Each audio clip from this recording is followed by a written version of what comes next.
नमस्कार दोस्तों। आज कांग्रेस पार्टी ने अपने नेताओं से, कार्यकर्ताओं से और देश के हर एक नागरिक से जो संविधान में मानता हो, उससे आह्वान किया है कि संविधान के हक में, संविधान की लड़ाई लड़ने के लिए पुरजोर तरीके से अपनी आवाज उठाइए। आज जो हम देख रहे हैं राजस्थान में, लोकतांत्रिक तरीके से और लोकतांत्रिक प्रणाली से जो सरकार जीत के आई है, उसे भाजपा साम दाम दंड भेद से गिराने की पुरजोर कोशिश कर रही है।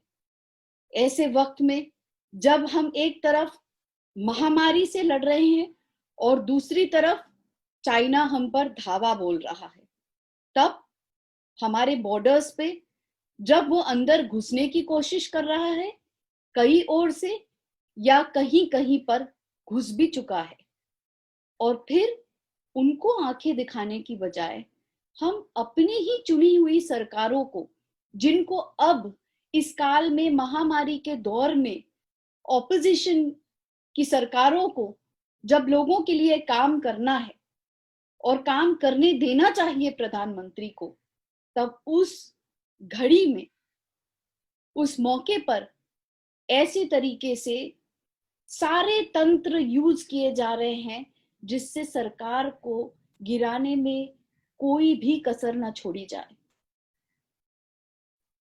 चाइना को हम जवाब देते हैं तो क्या जवाब देते हैं? कुछ एप्स डिलीट कर देते हैं। और कोरोना काल का हमारे पास क्या जवाब है? कम से कम अगर कोई जवाब न हो तो भाजपा के, गवर्नमेंट ऑफ इंडिया के मिनिस्टर्स विज्ञापन देकर ये तो ना कहें कि भाभी जी के पापड़ खाने से कोरोना वायरस से आप मुक्त हो जाएंगे।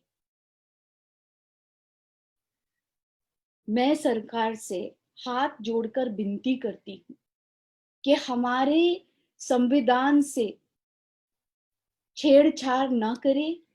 हमारे संविधान के जितने भी चैप्टर्स, उनके जितने इंपॉर्टेंट कॉन्स्टिट्यूशनल वैल्यूज जो हमारे प्रीएम्बल में इंश्राइंड है, बच्चों के स्कूल और कॉलेजेस के टॉपिक्स सिलेबस से निकाले जा रहे हैं। क्यों?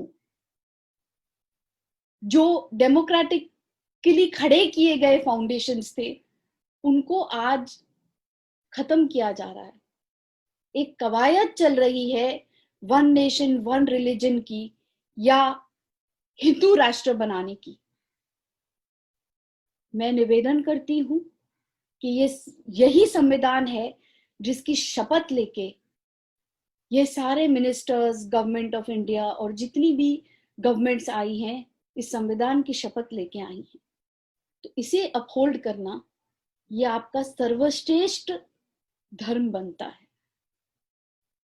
और आस्था के नाम पे राजनीति बिल्कुल नहीं होनी चाहिए। लोगों के भावनाओं को ठेस नहीं पहुंचाना चाहिए किसी भी तरीके से।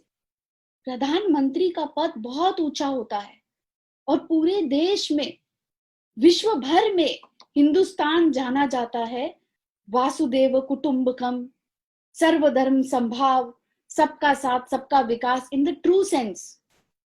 मैं आपसे निवेदन करना चाहती हूँ प्रधानमंत्री जी कि सरकारों को चलने दीजिए, और राजस्थान की सरकार, असेंबली सेशन राजस्थान की सरकार जो लाने का निवेदन कर रही है, उसका सहयोग करिए ताकि इस महामारी में ये सारे गवर्नमेंट्स ठीक तरह से लोगों की सेवा कर सके, अपना काम कर सके, न कि अपना सारा समय अपने गवर्नमेंट को बचाने में लगाएं।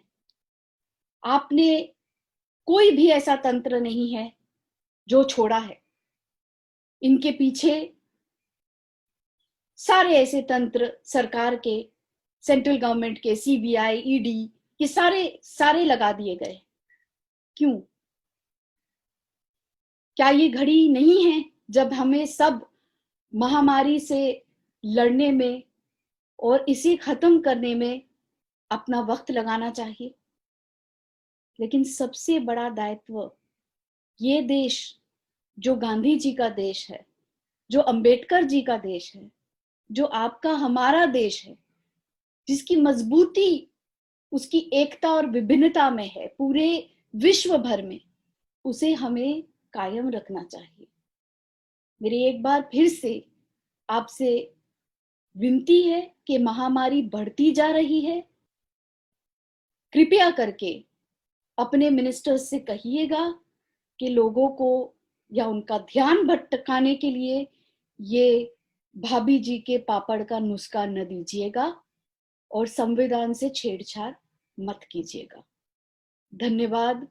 Speak up to save democracy, to save the very values in our constitution which are enshrined in our preamble.